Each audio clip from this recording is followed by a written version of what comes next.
Greetings. I'm Alice, a 32-year-old soon-to-be mom, eagerly anticipating the arrival of my baby. Today finds my husband and me on our way to his family's house, a cozy 30-minute drive from our apartment. We make this trip regularly, usually a couple of times a month. Today's visit is prompted by the enticing news that my mother-in-law is whipping up her renowned apple pie. She's a kind soul, having endured the loss of her husband just last year. Despite the hardship, she's bounced back and is now eagerly awaiting the arrival of her grandchild. However, not everyone shares in our joy about the impending arrival of our child. One such person is my sister-in-law, Brianna. According to my mother-in-law, Brianna tied the knot 6 years before us, yet there's been no sign of her own pregnancy. Despite undergoing fertility treatments for the past 2 years, she's still without a child. The mounting pressure has left her noticeably irritable as of late. My mother-in-law had advised us to steer clear of Brianna whenever possible, so we usually timed our visits to coincide with her absence. Yet, much to her surprise, Brianna made an unexpected appearance on this particular day. "Long time no see, Alice. You've put on some weight, haven't you? You're not just lazing around at home because you're pregnant, right? You look like a seal, all round and ready to roll down a hill," she remarked sharply, catching me off guard. "Hey sis, how can you say something like that right off the bat?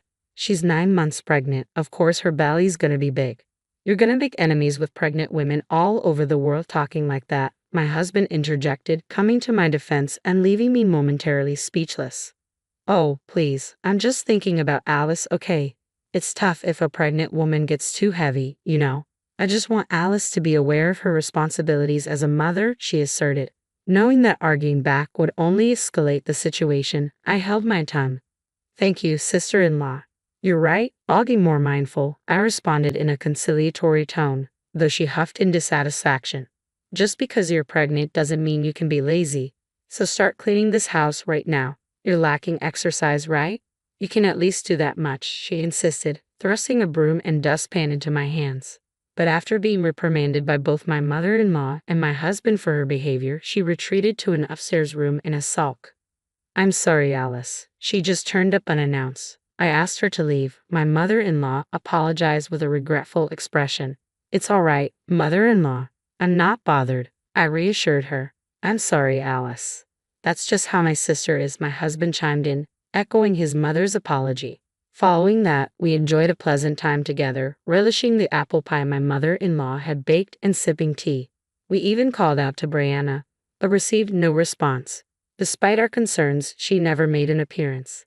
Little did I know that a harrowing incident was about to unfold just days later. I found myself at my in-laws' house alone, needing to speak with my mother-in-law.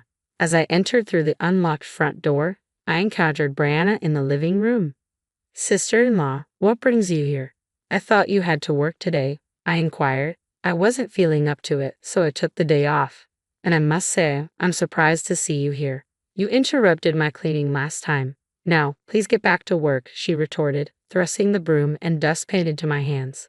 To avoid any confrontation, I began cleaning despite feeling discomfort since early morning. As I worked, the pain in my stomach intensified. Just as I contemplated taking a break, my sister-in-law delivered a forceful kick to my abdomen, causing my water to break. The agony surged and I collapsed on the floor. "Help, someone please," I cried out in pain, fumbling for my phone to dial my mother-in-law. "The baby, in trouble?" I managed to gasp before blacking out. When consciousness returned, I found myself in a hospital bed, an IV coursing fluids into my arm, and the warmth of an electric blanket enveloping my body. "Where am I? What about my baby?" I attempted to rise, but the ache in my abdomen thwarted my efforts. To my astonishment, my once prominent belly had diminished considerably, leaving me bewildered. Summoning the nurse with the press of a button, I saw answers. The nurse arrived, explaining that my water had broken, necessitating an emergency cesarean delivery. Though my infant was premature, they assured me of the baby's stable condition within an incubator. Upon hearing the news, my mother-in-law and husband, who had hurried to the hospital, wore expressions colored with fury, mirroring my own shock. Resolving to visit my child once my strength returned, I devoted myself to rest, striving to hasten my recovery. The following day, an unexpected pair invaded my hospital room without a courteous knock. My sister-in-law, the very same who had inflicted harm upon me, along with her husband, barged in with audacious entitlement. I scowled at their brazen intrusion, a sense of foreboding settling over me as they proposed a shocking notion. Let's settle this. We'll compensate you. Their suggestion sent a shiver down my spine, and when I declined, they launched a barrage of offensive remarks towards my weary countenance, still recovering from the cesarean procedure. Anger boiled within me as I contemplated the ordeal my daughter had endured at their hands. A settlement? Is this a joke? I won't be bought off. I'll ensure you face the consequences, I declared, inciting their wrath as they hurled insults at me. What? How dare you speak to us like that? We're offering a solution, showing mercy. Shouldn't you be grateful, Alice? Have your parents not taught you to respect your elders? Just agree quietly, my brother-in-law chimed in, aggravating the tension. Lost in our heated exchange, oblivious to our surroundings, the door suddenly swung open with a loud creak, startling us all. I've heard everything. I'm sorry, but I have absolutely no intention of settling. My husband's commanding presence, accentuated by his sturdy frame and towering stature, resonated in his deep voice. They appeared caught off guard by his sudden appearance, their confidence shaken. Ah, long time no see, Finn. It's a coincidence to meet you here. My brother-in-law attempted to feign casualness, though his tense expression betrayed him. Indeed, quite the coincidence, my husband responded evenly, his tone masking the tension in the room. I didn't expect to meet you here, and I never imagined I'd hear such words from you too. I would appreciate an explanation. We were all in the room when they said it, so there's no room for any excuses. I voiced my disbelief, feeling a mix of shock and betrayal. Hey, don't be so angry, Finn. It's not like we had ill intentions. We just feel bad for what we did to Alice. That's why we're offering money, hoping to settle this out of court, my sister-in-law explained, her voice trembling with guilt. But my husband's fury remained unabated. The one who decides whether this will be a settlement or not is Alice, not you. Besides, do you think this is a situation that can be solved with money? Alice had an emergency C-section, the baby's in an incubator. You endangered both their lives. Do you even understand that? My husband erupted, his emotions boiling over. I, too, found it impossible to forgive them simply because they offered compensation. I echo my husband's sentiments. No amount of money can rectify this. You'll face the consequences of your actions. My sister-in-law seemed to believe that throwing money at us would absolve them of their guilt. But this situation was far from simple. Thankfully, both my daughter and I, though she was in an incubator, were safe. But had there been any misstep, our situation could have been dire. It appeared my sister-in-law was completely unaware of this, a fact that likely troubled my brother-in-law as well. Reflecting on this, I realized I couldn't easily forgive them or entertain the notion of a settlement. My sister-in-law, upon hearing my stance, erupted, her voice rising. What do you mean? This is all her fault. She knew I couldn't conceive, yet she flaunted her pregnancy in front of me. Was that some sort of taunt? I was furious, and I did what I did to ensure she wouldn't dare to provoke me like that again. Now I understood why she had lashed out at me, but there was a perplexing detail that didn't add up. I hadn't crossed paths with her frequently during my pregnancy, and whenever we did meet, she promptly retreated to her room, avoiding any interaction. So how had she witnessed me rubbing my belly? That remained a mystery. Regardless, her actions couldn't be excused. Neither my husband nor I harbored any inclination to forgive her. I recognize that you may be facing difficulties, but that doesn't justify your actions towards Alice. Regardless of the circumstances, endangering lives is never justified. My husband reiterated the obvious, attempting to reason with them. However, they seemed disinterested, each avoiding eye contact and appearing eager to conclude the conversation swiftly. It was evident they sought a quick resolution. Seeing their lack of remorse, I felt my condition deteriorate. Are we done here? I have just undergone surgery and I'm feeling unwell. If you continue causing a disturbance in this room, I'll have to call the police. Arguing wasn't going to resolve anything, and conversing with them felt too draining in my current state of recovery. After my husband ushered them out, I let out a heavy sigh. We had ample evidence as my husband had recorded their conversation. My mother-in-law, too, was unable to contain her fury over her daughter's actions, which had endangered both my life and that of her grandchild. And so, we made the decision to press charges against my sister-in-law. We filed a complaint with the police. Following her arrest, negotiations commenced through legal channels. However, my sister-in-law adamantly maintained her innocence to her lawyer. I've done nothing wrong. This woman has been flaunting her pregnancy in front of me, causing me emotional distress while I struggle with infertility. She's not blameless, so she should consider settling. Initially willing to offer any sum of money, she later shifted her stance, asserting her innocence and suggesting we sweep the incident under the rug as a mutual fault. Though visibly intimidated upon encountering my husband in the hospital, she now dug in her heels, refusing to pay. Little did she know, our conversation in the hospital room had been recorded. When the evidence was presented, both their faces paled in realization. Even with such clear evidence, you still claim innocence. That won't fly, I remarked firmly, enduring their insults and refusing to entertain a settlement. In a fit of rage, my sister-in-law hurled the coffee from before her at us. Fortunately, it was cold, sparing us from burns.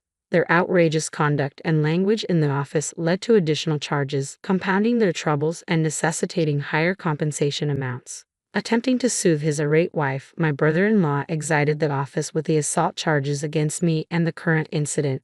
The demanded compensation from my sister-in-law had escalated significantly. Upon informing my mother-in-law of the events, she expressed deep remorse, pledging, "I'm so sorry for my daughter's actions. You need not consider a settlement. I'll ensure she faces the consequences." Tears welled in her eyes as she apologized sincerely. I couldn't shake the feeling of dismay at witnessing a grown adult causing so much anguish to their own parents. My heart went out to my mother-in-law, bearing the brunt of her daughter's actions.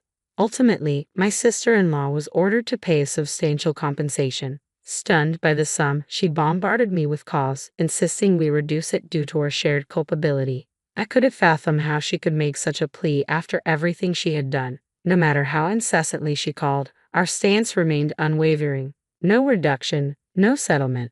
Frankly, her calls became a nuisance, prompting me to request she cease. Her persistence led to me snapping at her, triggering her to lose her temper. Unbelievably, she stormed into my apartment, demanding my presence. "Hey, I know you're in there. Get out here now, coward," she shouted. As I lay on the sofa, still recovering from surgery, her relentless pounding on the door and the barrage of insults echoed through the apartment. "What in the world are you doing? Is everything all right? Your shouting is disturbing everyone. Please stop," I shouted back, though she persisted in her noisy tirade. Despite the late hour, there were elderly residents and families with young children in the building, and her disturbance was unwelcome. I couldn't help but wonder if she even considered the possibility of disturbing people who might be sleeping.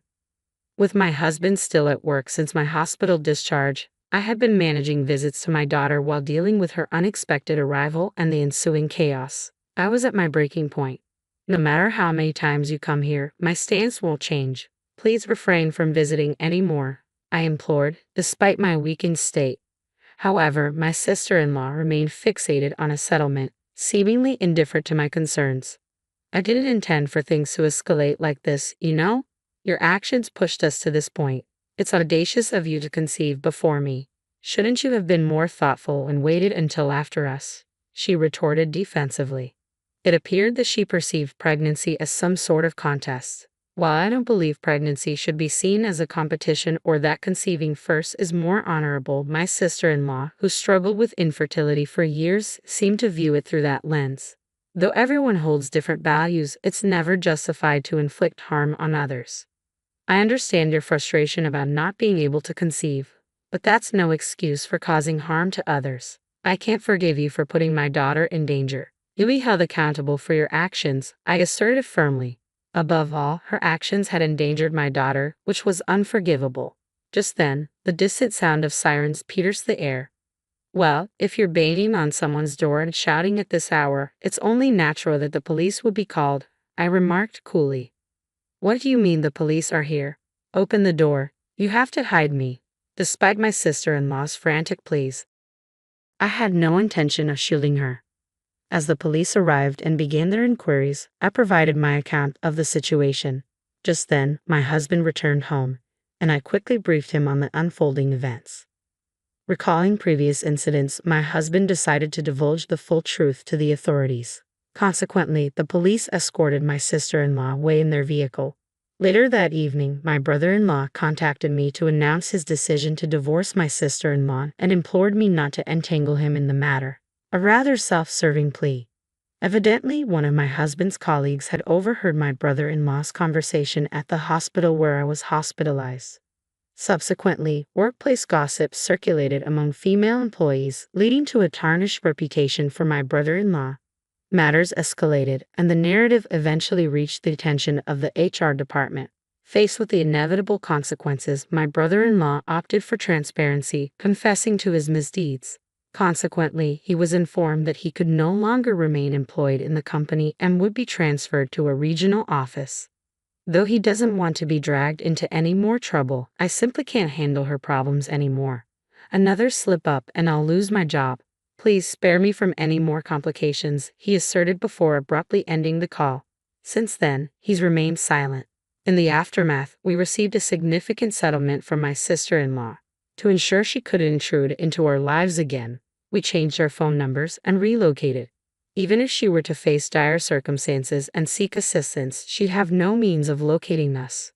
Several months later, my daughter was discharged from the hospital unscathed, thriving, and healthy. Rumors circulated that my sister-in-law hadn't fared much better. Initially relying on the hospitality of friends, she overstayed her welcome, neglecting her shared expenses until she was ultimately evicted. Now, with nowhere to call home and debts looming, she's scraping by with part-time work.